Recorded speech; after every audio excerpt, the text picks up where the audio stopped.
കരുതിയേ നിന്നെ ഒറ്റയ്ക്കാക്കി ഞാൻ പോയിന്നോ?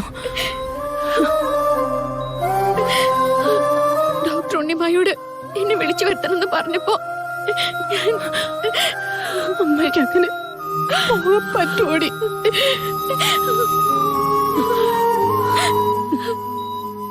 പിന്നെ വേറെ ആരാ ഉണ്ടാവുക?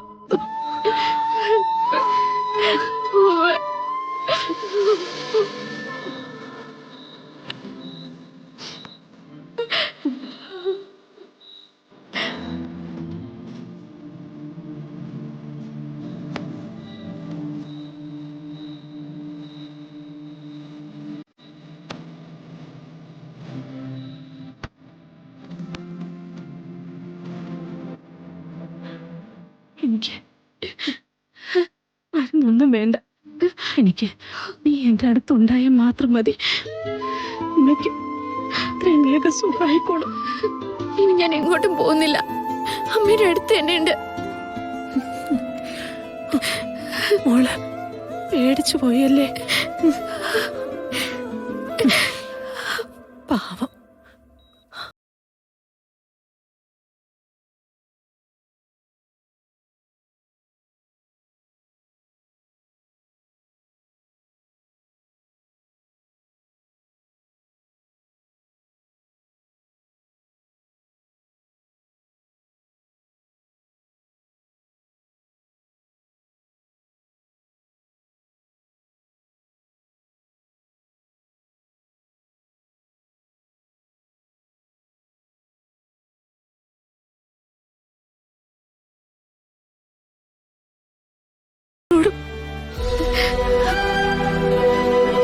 സംഘത്തിനോടും മോളോടും പരീക്ഷണം നടത്തിയാലും ആരും ചോദിക്കാനില്ലല്ലോ.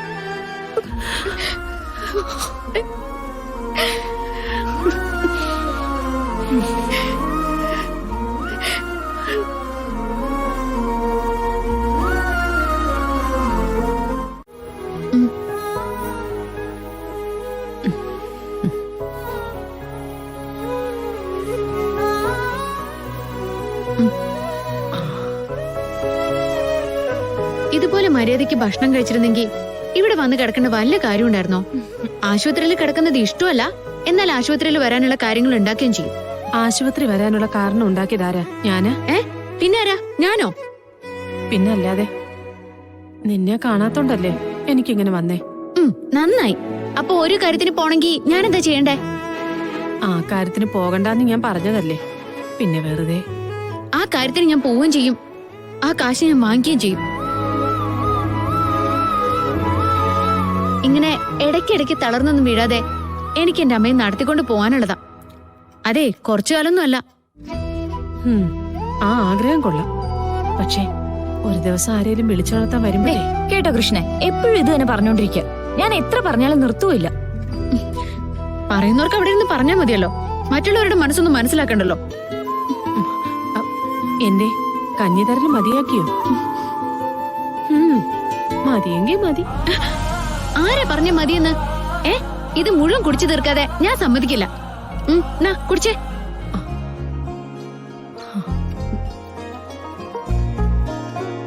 ഡോക്ടർ പറഞ്ഞു അറ്റം വരെ പോയിട്ടുള്ളൊരു തിരിച്ചുവരവാന്ന്. ചുമ്മാ ഡോക്ടർക്ക് അറിയില്ലല്ലോ നീ വന്ന് വിളിച്ച ഞാൻ കണ്ണു തുറക്കുവന്ന്.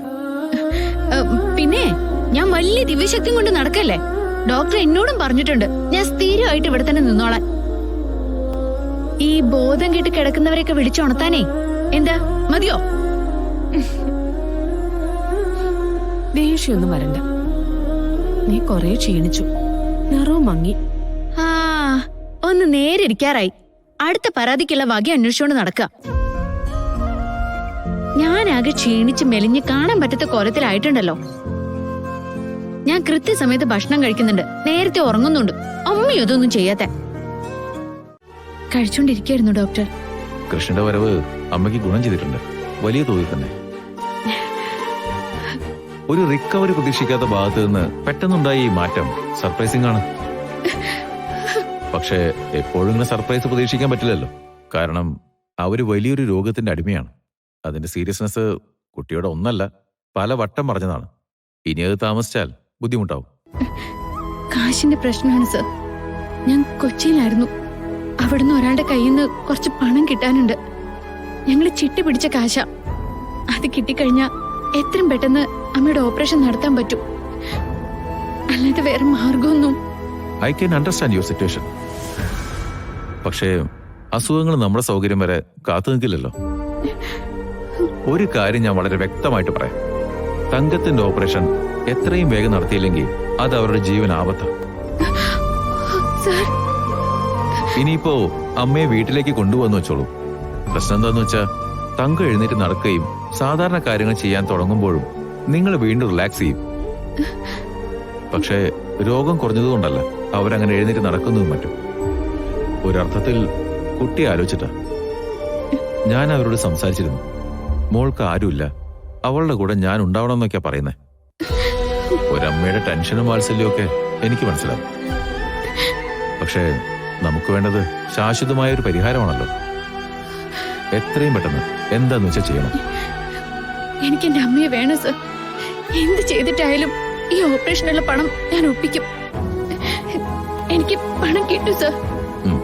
നടക്കട്ടെ. അമ്മയെ നന്നായി ശ്രദ്ധിക്കണം. മരുന്ന് കൃത്യമായി ഫോളോ ചെയ്യണം. ഓക്കെ?